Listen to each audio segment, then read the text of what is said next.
Miris, Ibu Bayangkari dimaki dan dipolisikan anak kandung. Diduga dihasut ayah tukang menserong. Seorang ibu Bayangkari Polda Sumatera Utara berinisial E mengaku kecewa dengan tindakan anak kandungnya, Distira Reza Andika, yang melaporkannya ke polisi.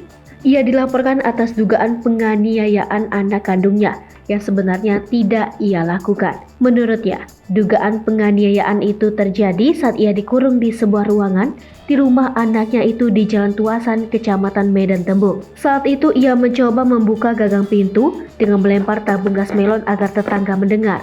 Ternyata saat lemparan kedua, diduga tabung gas yang berbalik arah mengenai kaki anaknya.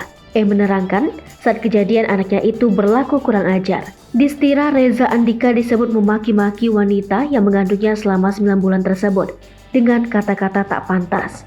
Bahkan anak sulungnya itu disebut hendak meninju wanita berhijab ini. Sambil berkaca-kaca ia mengatakan tak pernah melempar anaknya itu dengan tabung gas.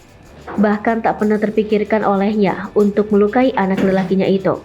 Ernie mengatakan peristiwa ini bermula ketika ia cekcok dengan suaminya yang berpangkat AKP dan menjabat Kaur Keuangan di Ditreskrimsus Polda Sumatera Utara. Cekcok lantaran AKP Eko Handoko menserong dengan ex-staf PNS satu ruangannya yang merupakan istri polisi di Polrestabes Medan. Kemudian ia hendak mengambil berkas yang disebut masih haknya yang disimpan di rumah anaknya. Rencana mengambil berkas itu ternyata menyulut emosi anak sulungnya itu, hingga akhirnya ia dikurung.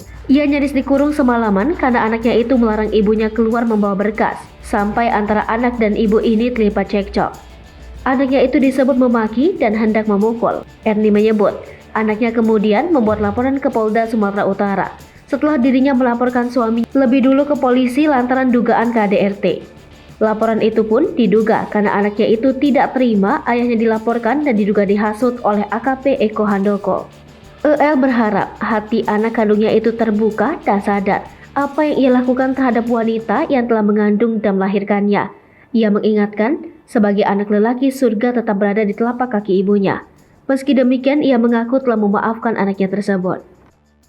Hai pemirsa Selipopo TV, jangan lupa komen, like, dan subscribe, serta tonton terus berita-berita terupdate lainnya ya.